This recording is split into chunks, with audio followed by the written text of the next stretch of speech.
उमरखेड तालुक्यातल्या डाणकी शहरात अवैध जुगार, मटका, देशी दारू व गुटखा विक्री संदर्भातील गंभीर प्रकरणावर दर्पण पत्रकार संघानं त्वरित कारवाईची मागणी केली असून मागणी मान्य न झाल्यास जनआंदोलन उभारण्याची चेतावणी दिली आहे।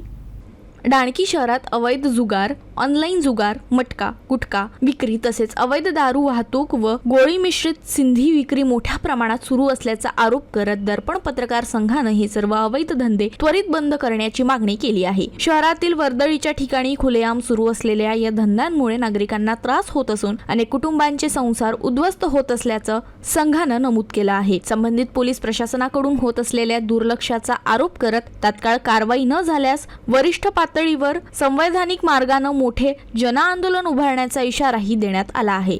या संदर्भात मुख्यमंत्री व गृहमंत्री, पालकमंत्री, जिल्हाधिकारी, पोलीस अधीक्षक तसेच संबंधित पोलीस अधिकाऱ्यांना निवेदन देण्यात आले आहे।